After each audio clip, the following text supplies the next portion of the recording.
Walnut Medical Services Perfecto2 concentrator instructions.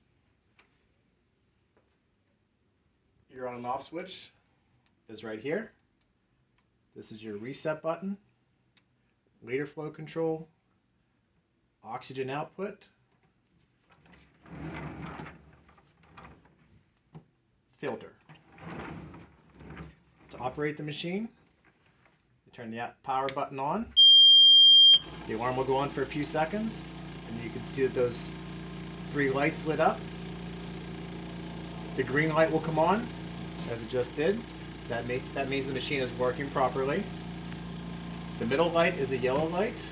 If the yellow light comes on, it's okay to stay on for a minute here and there, but if it stays on for 15 minutes, please give us a call. All our machines have our phone number and sticker right on top of them. The light above it is the malfunction alarm. So when you heard that alarm, if the red light and that alarm come on, the machine has either lost power or it is shut down from a malfunction. In either situation, you can see there's a telephone here beside those lights. Please give us a call. 24 hours a day, 7 days a week, somebody will be able to handle the situation for you. So after you turn your machine on, the reset button works in case power failure, the machine shuts down, power returns back on, the machine will not start back up. Many times this white button will be popped out, you just push it in, then turn the power back on, and the machine should start back up for you. The liter flow control, this will be set to whatever your doctor's prescribed orders are for. Do not use above or below what your doctor prescribes. So if your doctor recommends 3 liters, the little black ball that is moving up and down, you will set that to 3. And you can see the ball moving. You can tell that the oxygen is coming out of the oxygen port. Okay.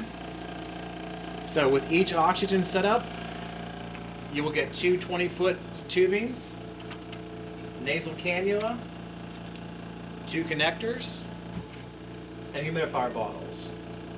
The maximum length of tubing can go on a machine is 47 feet. So that means you can connect your 2 20-footers and your 7-foot cannula to equal 47 feet. Anything above that will create a loss of pressure, which will affect the amount of oxygen that enters the oxygen tubing into the patient. So the first thing you want to do is connect your tubing to your machine. And that's just going to go on the oxygen output port right here. You want to make sure it's snug so it doesn't pop off. And you find the end of your tubing and 1 connector, and you place these connectors in there, and you grab your other 20-foot tubing, and you will connect this one. Make sure they are on snug so they don't come apart. And you find the other end of your 20-foot tubing, and you will insert your last connector. Once again, make sure it's snug. And now you will connect your 7-foot nasal cannula. Again, making sure that it is snug. Your cannula, you want the prongs to be curved down.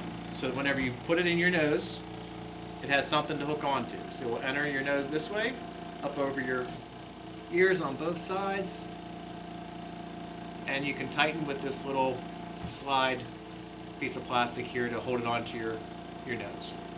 Okay? I can feel the oxygen coming out at 3 liters a minute as the doctor prescribed.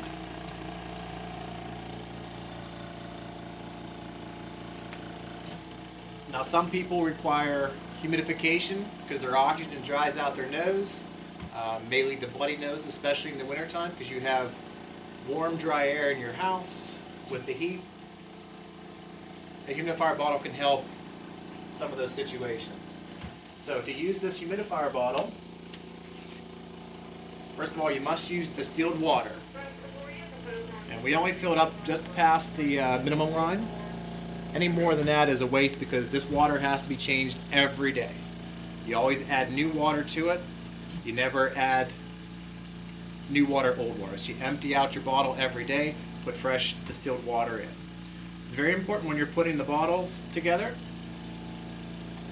the bottle top and the bottle itself are threaded. You want to make sure that threads on smoothly. If it is cross-threaded, you'll see the water bubble in here, but there will be no air coming out of the spout. So you want to make sure this is on correctly. On this machine, the adapter to connect the water bottle to the machine is in the back. And this filter here, this is a filter that needs cleaned once a week. You will run that under water and dry it real good in a paper towel or a regular towel. And it just removes like this. This is where the machine sucks in the room air, gets rid of all the impurities like carbon dioxide and hydrogen, and produces at least 90% pure oxygen coming out through the machine. So to open this up, you just open the cabinet, and right here is your adapter to connect your humidifier bottle. So you just put your cabinet door back on the machine, make sure it clicks in so you know it's not going to pop off. It's a very simple process. You want to disconnect your tubing and set it to the side.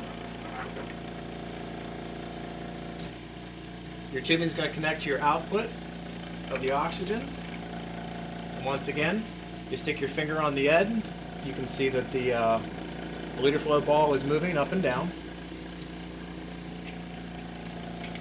The humidifier bottle is going to go into this little holding spot right here. You just pull the cord back a little bit, and that holds the bottle securely in place. Now to connect the bottle to the adapter, the threaded part here is going to go onto the wing nut here. You're just going to stick it on top and slowly tighten the wing nut until it's secure. As you can see, the water in the bottle is now bubbling. And what I always like to tell people to do, make sure that everything is threaded properly. So if you stick your finger on the end of the tubing, you will hear a little puff coming out. If the bottle is not threaded properly, you can see it's bubbling, but there is no air coming out. You do not feel it on your fingertip whenever the bottle is not on correctly. So you want to always make sure the bottle is secure, and do a test like this before reattaching your tubing. Okay. So once you do that, you reattach the tubing, and now you've added humidification in through your nasal cannula. It's not recommended for patients under 4 liters per minute. They say it's not really required. It doesn't really help. But when you get into winter months, the temperature drops, the houses are warmer. Some people can benefit from having the water bottle on their machine. So to review, this is your on and off switch, your reset button, your alarms. Green is everything's working properly. Yellow, pay attention to the time that you notice the yellow light is on. If it stays on for 15 minutes, you're going to give us a call. And the red light is a malfunction or power failure with the concentrator or in the home. So if it's yellow or red, you will give Walnut Medical Services a call. This is your liter flow control. Once again, this is only to be set to what your doctor has prescribed you. Do not go above or below, or do not change it without a new script from your doctor. If the doctor tells you need to have a different level of oxygen, he needs to fax Walnut Medical Services an updated script with your current liter flow that he wants you to use. Once again, it's very important the filter is cleaned in the back once a week. Run under water, dry it in a towel, and stick it back in. Humidifier bottle is connected. You want to make sure it's not cross-threaded so that you can feel the air coming out of the bottle before you connect your tubing. The humidifier bottle should be cleaned daily, soap and water, and new fresh distilled water put into the bottle. Bottles should be changed monthly. Your tubing, the oxygen tubing, should be changed with a humidifier bottle on it. It should be changed monthly. Without a humidifier bottle, every 3 months, and your nasal cannulas should be changed every 2 weeks. We give you extra supplies at setup, but please give us a call when you need to change your supplies, and we will ship those out to you most likely by mail or drop off on your porch. So once again, cannulas are changed every 2 weeks. Humidifier bottles every month, but clean daily. Always add new distilled water. Your oxygen tubing with humidifier bottle on it is monthly to be changed. Without a humidifier bottle, it's every 3 months. Most important thing to remember is if you have any problems 24 hours a day, 7 days a week, your machine shuts down, or you have any questions whatsoever, please call Walnut Medical Services. Our Johnstown office, Bedford office, is available with delivery staff 24 hours a day. Thank you.